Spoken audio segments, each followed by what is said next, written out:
Welcome to Simplify Your Retirement with certified financial planner Stephen Strickland from Wise Wealth LLC. In this podcast, we help individuals and couples plan for a peaceful and enjoyable retirement.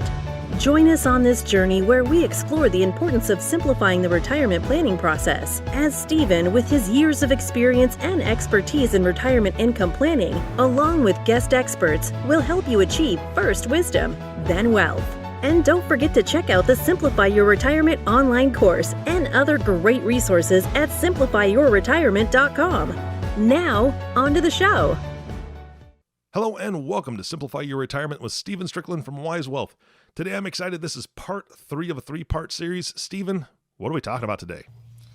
I'm looking forward to it, Eric. This is the third bucket in our 3-bucket retirement income portfolio approach. And today we're going to be talking about the growth bucket. Stephen, can you just give us a quick overview of those first 2 buckets for people that are just joining us? Absolutely. I'm glad to do that. And I think it's very important for us to do that, especially if someone is joining the podcast for the very first time today, going into the growth bucket. I mentioned in a previous podcast that these 3 buckets work because they work together. Mm-hmm.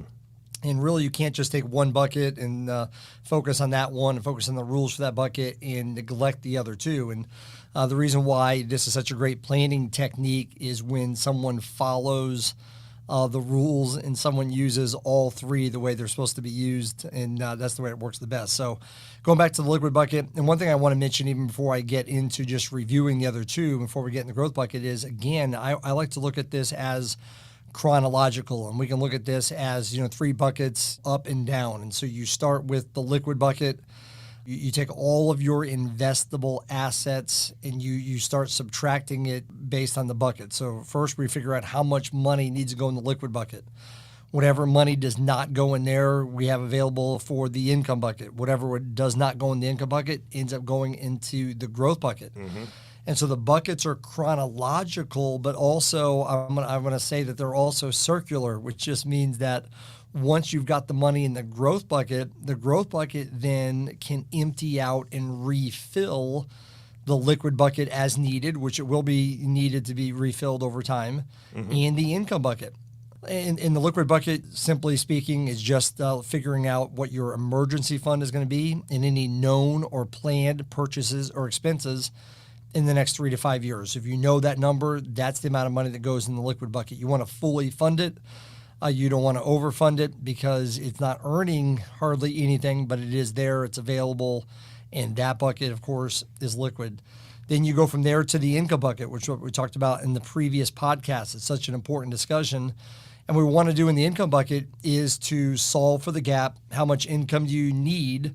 And subtract your guaranteed sources of income like Social Security and pensions and find out what that gap is, and then figure out what's the least amount of assets it would take to guarantee the income that I need. And the sooner somebody can do that, the better, because then we figure out how much money of your current assets will it take to generate the income, even if the income need is in the future, 5 or 10 years into the future. No more than 10 years out, but at least 10 years or less is a great time to start looking at how much of my current assets would it take to guarantee the income that I need in retirement. Massive peace of mind to know that money is preserved, know that it's going to be there when I walk out the door of retirement, not only when I walk out the door, but also throughout the rest of my life. And it's based, of course, on that discussion of what does retirement look like to you and how much is that going to cost and that sort of thing. And that leads us into the growth bucket. So we had all of our investable assets. We already figured out the liquid bucket. We already figured out the income bucket. Now we've got this money in the growth bucket. And so what are the rules? I call them rules for each one of these buckets, but it really is the guidelines to help us determine how the money should be invested, what product should we be using for each one of the buckets. And so in the liquid bucket, the primary product is a bank product. In the income bucket, we're primarily looking at insurance products like annuities. In the growth bucket is where we're looking at brokerage products that go up and down in value, but have the greatest potential for return over time. And I mentioned this before, and since we're talking about the growth bucket, I also want to let everybody know today that everyone, depending on the phase of investing you're in, everyone at all points in time in their investment life should always have money in the liquid bucket. They should always have money in the growth bucket. It's when you get within 10 years that we introduce putting money into the income bucket. So this growth bucket discussion we're going to have today really pertains to not only just retirement income planning, but to really, how your money should be invested in the stock market anyway, regardless of what phase of investing you're in. So when we look at the growth bucket, there are a few things that we already know that are very important. One of them is we know that the money or the assets that we have allocated to the growth bucket, none of those are needed to produce an income stream now or in the future. Yes. We know that because we've already done the income bucket and we've already filled the income bucket. So we know that part of the decision-making process of how we're going to invest the money in the growth bucket is when we don't need income-producing assets in the growth bucket.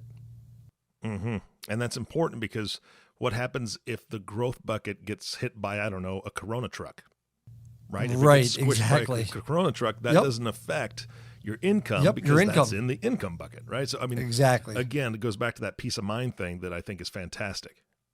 Yeah, the whole thing, when you do it all together, massive peace of mind. That really is the goal of the 3-bucket approach. And so exactly, if coronavirus hits and there's a pandemic or there's elections and the stock market becomes volatile, it has no impact on your ability to retire, your income stream now or in the future. It will impact the growth bucket, but that's the bucket that it should impact. And that's the bucket that we can afford to have an impact. So one of the things we already know about the growth bucket is we don't need income from it now or in the future. The second thing that we know about the growth bucket is we don't need the money in the growth bucket for an emergency fund, or we also don't need the money in that growth bucket for anything that we already know or plan to purchase or spend in the next 5 years. Because if that was the case, we already had that money sitting in the liquid bucket protected from any sort of downside market risk. So now, here we go. We're at the growth bucket. We've already taken the money in the liquid bucket, set it aside. We've already put the income bucket, set it aside. Now we know in the growth bucket, we do not need the assets in the growth bucket for 5 years or longer. Okay? It doesn't mean that you can't access it because the growth bucket is liquid. It just means we have no plans to access it. If life happens and there's emergencies or whatever the case may be, you need to get to it, you certainly can. But from an investment decision-making process, we look at it and say, these are funds that we don't need for a minimum of at least 5 years. And when someone has that sort of time frame, that means that you can really begin to earn, higher rates of return. You can actually take on more risk and really earn more money. So the purpose of the growth bucket, again, is to make sure that our portfolio or that our plan does not take a hit. And I know we've talked about this in a previous podcast. And HIT stands for healthcare, inflation, and taxes. And so the growth bucket is sitting out here because, when we put together the income plan, that's what we thought we needed to start retirement. And it may have covered all the healthcare expenses, but maybe 5 to 10 years into retirement, maybe healthcare expenses went higher, maybe taxes increased, maybe inflation kicked in. And so the $5,000 a month that we needed to start retirement, now all of a sudden we need $5,500 a month, or we need $6,000 a month. The purpose of the growth bucket out here is to make sure it helps keep up with your future income needs. That's one of the big reasons that it's there. So we really have to make sure that in the growth bucket, you're invested in such a way that we're beating inflation. Can't emphasize this enough because what happens to people when they get close to retirement is they tend to get very conservative. And logically, that makes sense. They get conservative. They take all their money and they become conservative with all of it. And so what we do with the 3-bucket approach is say, well, no, you don't have to become conservative with all of it. Only become conservative with what you need in the next 3 to 5 years. Only get conservative with the income. Let the rest of it grow. And so a lot of people are familiar with like risk profile questionnaires, right? That's how most people make their investment decisions, always based on the answers to a risk profile questionnaire. And if somebody does that with all of their retirement assets, they're going to be invested probably in something more, conservative than they ought to be. With our approach, with the 3-bucket approach, we don't ask for a risk tolerance profile or risk profile questionnaire until we get to the growth bucket, because the growth bucket is where we want our clients to answer these questions now with a new understanding. Answer the questions for this bucket, how you want the money invested, with the knowledge that the liquid bucket is full and your income needs are taken care of. You answer those questions differently than you would if you did not have those other two buckets. Does it make sense? Oh, yeah. Okay. So now we're talking to our clients. You have liquid, you have income bucket. Now, how would you handle stock market volatility? And then now all of a sudden we can take on more risk than we would. And so for our clients, we're able to, even before they retire, 1 year before they walk out the door of retirement, most people would say, oh man, you got to be careful. You got to get conservative. We would say, no, you've already done that with your liquid bucket. You've already done it with your income bucket. Therefore, this one, you could have an allocation that would allow you to really grow these assets, which is what we want to do over long periods of time. And some people are familiar with the rule of 72. So if we can average 7.2% in someone's growth bucket, that means if they didn't touch it, every 10 years, that portion of money would actually double. Every 10 years. And you think about this. Most people, what happens to a lot of people when they get to retirement is they think all of a sudden, oh boy, here we go. I've got this nest egg. I've got to protect this baby. I can't let anything happen to this thing. And we just kind of like hang on to it and for fear of letting it go anywhere. Whereas in our approach, you've protected what you have to protect. Protect the income, grow the rest. Now with the growth bucket, if people are going to live sometimes 20 and 30 years in retirement, your money can actually really multiply and really continue to grow, and your net worth could actually increase. Yeah. From 60 to 70 and from 70 to 80 and from 80 to 90 if you really let the growth bucket grow. And that's ultimately what I'm trying to emphasize about the growth bucket today, and that is you really have to let it grow. You can take on more risk because you have the element that you have to have in order to be successful with stock market investing. In my mind, there's two rules. There's two ways to be successful with stock market investing. Number one is discipline, and number two is time. And so if you don't use the three bucket approach, you don't have time to recover. Whereas if you use our three bucket approach, now all of a sudden we do have time. If the market goes down or if Corona hits or anything like this or stock market volatility happens, if the stock market were to go down using our three bucket approach 20% in a given year, I always ask our clients, which bucket does that affect? It would only affect one bucket. Yeah. It will not affect your liquid bucket. It will not affect your income. It will affect your growth bucket. But what do we have in the growth bucket? We have time. And even in the most aggressive portfolios, you look at almost any 5-year rolling period, in any 5-year history, it's very rare to see a negative return over 5-year periods of times or longer. And so one of our biggest rules for the growth bucket is the 5-year rule. And that is, as long as you don't need the money for 5 years or longer, you should take diversified risk in the stock market. And that's really what we want to do with our clients to make sure that money's continuing to grow over time. Yeah. I think of this very, I guess my brain works tangible. Is that the way to say that? Yeah. I like physical, I want to be able to touch things and see how they work. And there's two things that you really touched on here. Number one, for those, and you spoke about this on the last two podcasts, for those that aren't using the three bucket approach and they're relying on their investments they draw down on their investments as part of their retirement. To me, I always picture an hourglass, and I just see that sand running constantly. And I would imagine that it would be very, very stressful to see the level of sand in the top dwindle and diminish over time. And it just, you spoke about time, and problem is when the sand runs out, you're out of time. That's it. Right. You've run out of money. And then what? You may have Social Security coming in, but now you are trying to live off of that. And that's a very sad state of affairs to be in. And we know that there's a lot of people that are in that situation. So that's something that I've always kind of visualized when you've been talking about this.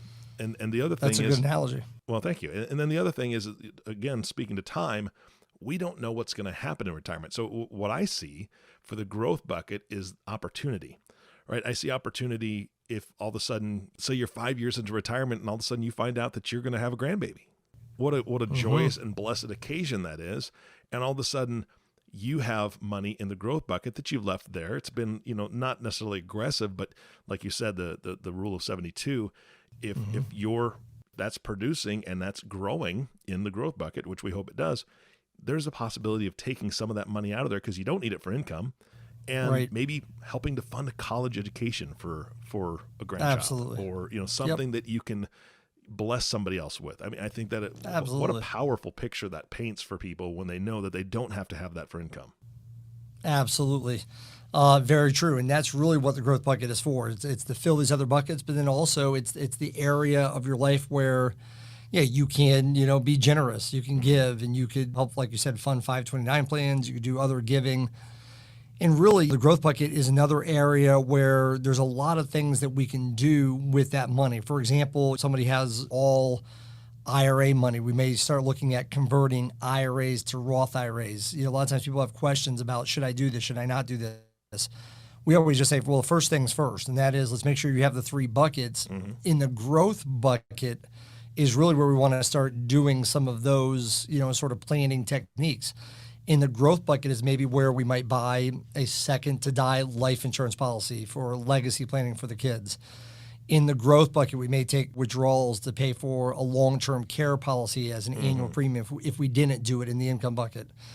The growth bucket is where, we might do some qualified charitable distribution planning with IRAs. In the growth bucket is where we might do IRA, converting IRAs to Roth IRAs. So the growth bucket has a lot of parts to it as well, just like all of them do.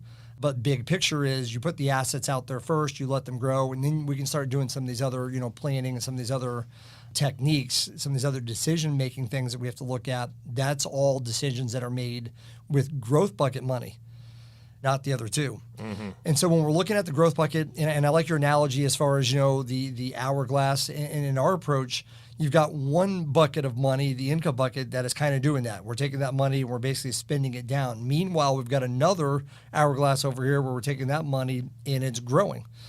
So we've got two, both going in the opposite direction. So while you're spending down one, the other one is increasing because you're allowed to let it go and let it grow. And I can't really emphasize enough the power of being within a couple of years of retirement or in retirement and still having money that you can have in the stock market at really more of an aggressive or a growth-minded portfolio and not too conservative. So I want to just mention the rules real quickly of the growth bucket because there's rules for each one of them. And the growth bucket rules are these. Number one is you have to determine the rate of return goal. And ultimately, the rate of return you're trying to find in the growth bucket is making sure it's a rate of return that beats inflation. That's always the number one goal. And then making sure whatever other goals you have, like you mentioned, are you wanting to pay for your kids, your grandkids' college education? Do you want to help them buy their first car, first house? So there's a lot of questions we ask our clients about their goals for the money that they don't need for income. And so we want to make sure that the rate of return we're getting is enough to meet those goals. That's basic financial planning, but it is extremely important that the risk tolerance, that the investment selections match the goals. And that's really true of any phase of someone's life. How should their money be invested? Well, it depends what the money's for. Depends where you want to get to. I hesitate a lot of times to use risk profile questionnaires and make investment decisions solely on the answers to that.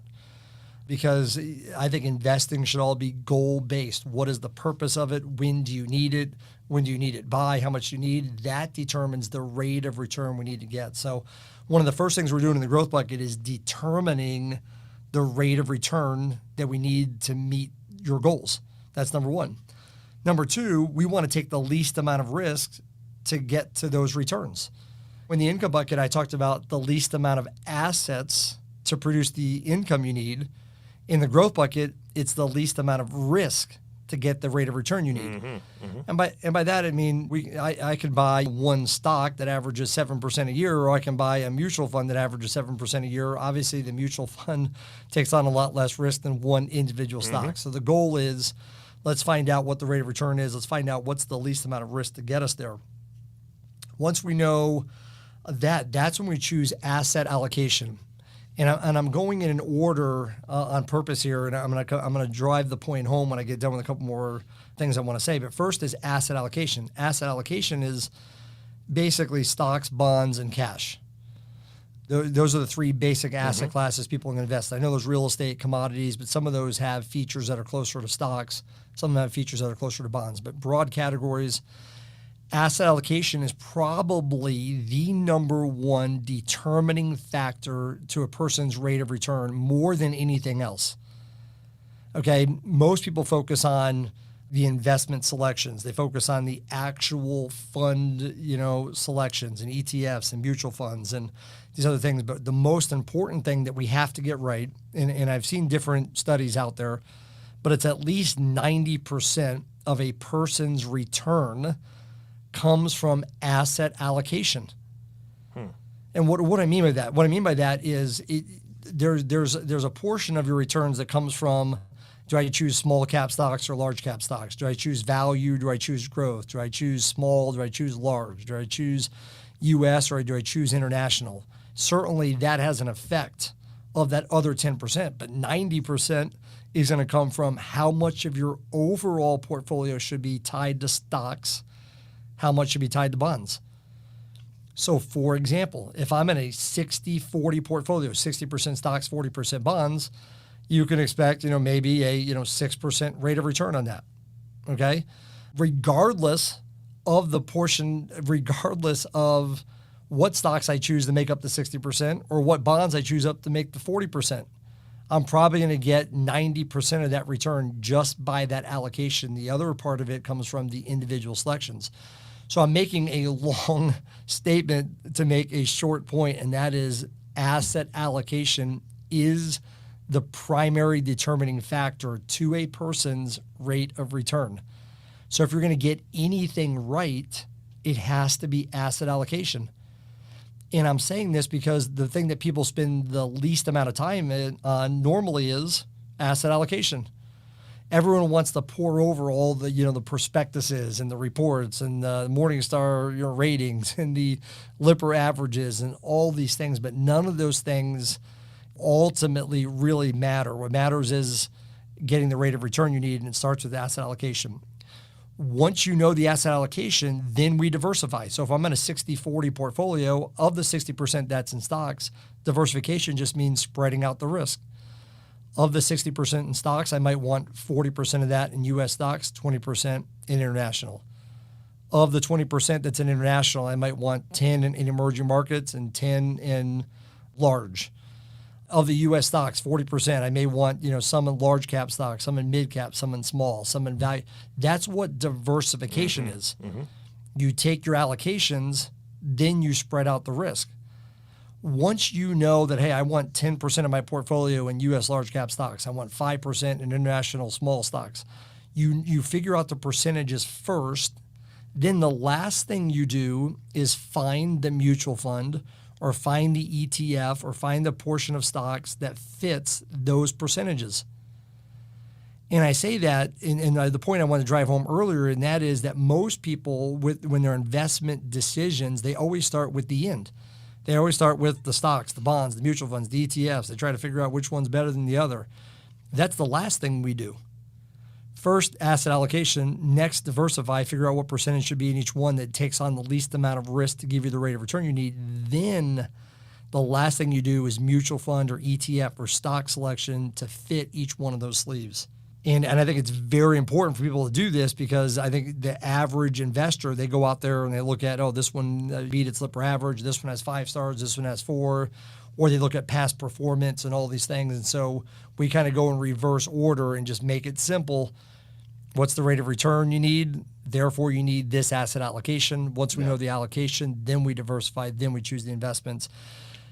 And so those are the growth bucket rules. We want to make sure it's invested in such a way to do those things. And now we've got these 3 buckets. And if I can try to bring this all home for everybody, you've got a liquid bucket, which is no risk or very low risk. It's your emergency fund, known or planned purchases or expenses in the next 3 to 5 years, sitting over here protected.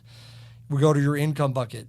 We know that the money that's allocated to the income bucket is the amount of money that you need to cover your income gap in retirement. It's protected, it's secure. Then you've got this growth bucket out here that is growing. It is subject to market risk, but it can really grow over time. And hopefully we don't need it for 5-year periods of times or longer, and that money can really grow. And then as a person is living life in retirement, we know that at some point in time, they're going to use the money in the liquid bucket. And so you take the money that you had in the liquid bucket, and we're always asking ourselves the same question. We're always asking our clients the same question. Do you have a known or a planned purchase or expense in the next 3 to 5 years? If it is, then we're going to take money out of the growth bucket and reposition it into the liquid bucket. Mm-hmm. So a person spends their entire retirement life knowing that they always have their liquid goals in cash, in essence, and the only money they have in the stock market is money they don't need for 5 years or longer. Imagine the peace of mind. And then also, every few years, we're going to look at is the income that you're receiving enough based on your expenses? Did your expenses go up? Did inflation or taxes or healthcare go up? So therefore, the growth bucket's job is to keep refilling the liquid bucket over time, to refill the income bucket over time, and then to do some of these other things we talked about earlier, maybe some other legacy planning goals or kids' goals, grandkids' goals.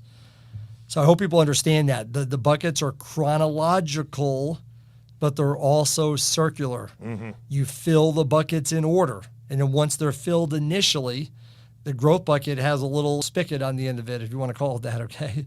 A faucet, and you can turn that faucet on and off. You can turn it on and put more money in the liquid bucket, or you can turn it on to produce more income, or you can just turn it off and continue to let it grow. Yeah, that's fantastic.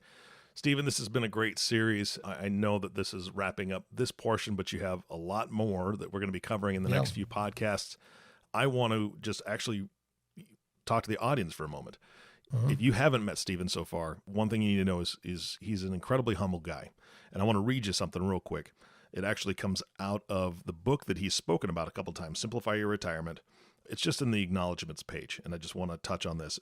He says, to Paul Brock and the team at Wise Wealth LLC, for helping me to write this book and developing in an investment firm that lives out the golden rule.